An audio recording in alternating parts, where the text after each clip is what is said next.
Hi everyone. I'm joined today by my daughter Stevie. Hello. And we wanted to step away from Shanann and her family and talk about Cindy and Ronnie Watts. There's this constant criticism of Cindy Watts, which I believe is unwarranted. And I love the fact that Miss Mensa does her best focusing on the good in both Cindy and Ronnie. As I listened to Cindy Watts' interview and the interview of both Ronnie and Cindy, I have to tell you, my heart breaks for them. I'm sure that they've had too many sleepless nights as a result of their son being charged, his confession, his plea deal, and now the fact that he will spend the rest of his life in prison for the murder of their daughter-in-law and grandchildren.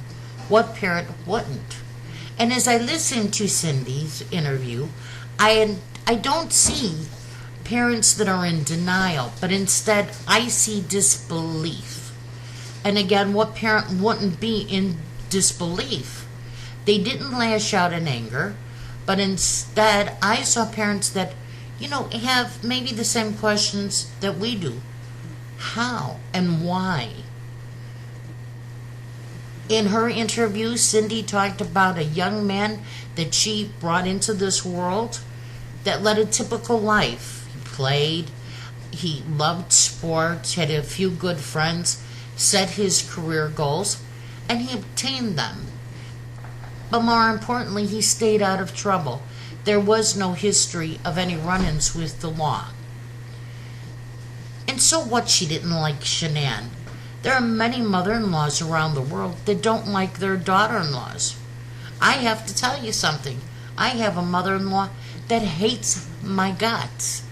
In fact, so much so that my husband had to actually cut ties with his family. I married into a very dysfunctional family, and I have to tell you, both my parents were deceased when I got married. And I had an aunt that was very concerned the way I was treated prior to our wedding day. And she sat me down and said, Gloria, I really need you to stop and think. Because when you marry him, you are marrying his family.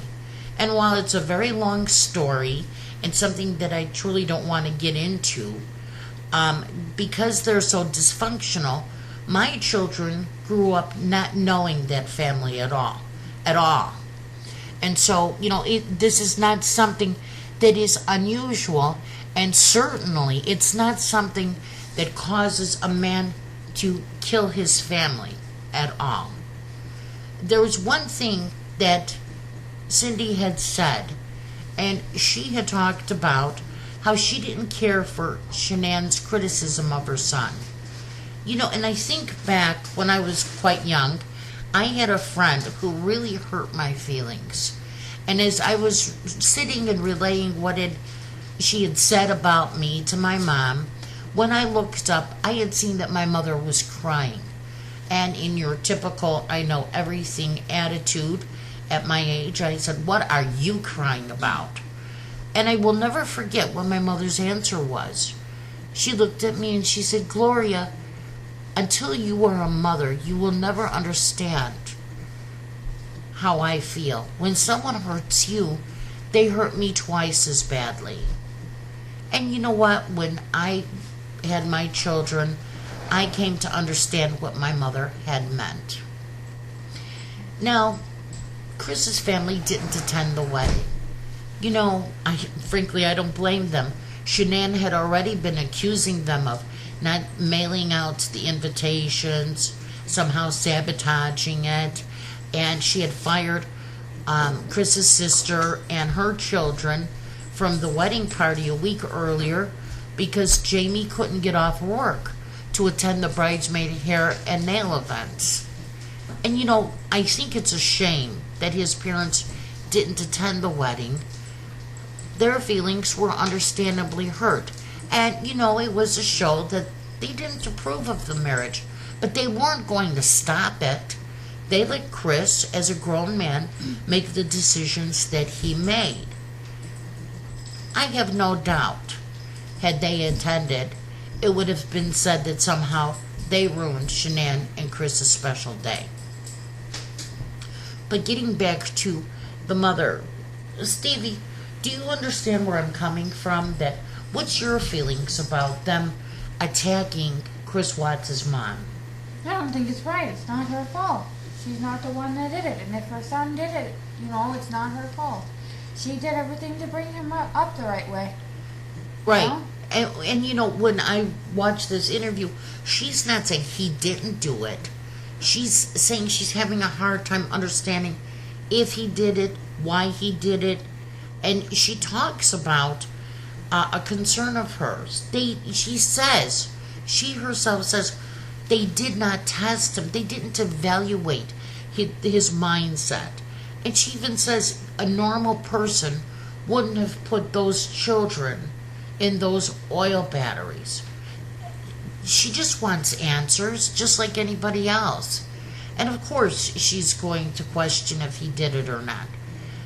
Just for the simple fact is, what mother would not? I'd said that before. What mom wouldn't, right? Mm-hmm. And go ahead. The mother, like you said, she raised him the right way. All of a sudden, he kills his whole family. That's not how she brought him up. And she just wants questions as to why he did it. What happened? Was there a mental break or what? Something like that. You never know. Right, you don't know. And, she didn't say that she would fight it tooth and nail.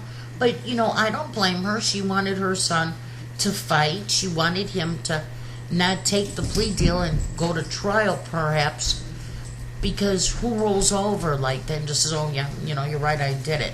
And it was so out of character for him that I can understand where she's coming from. I truly do. Yeah. Let us know what you think in the comments below.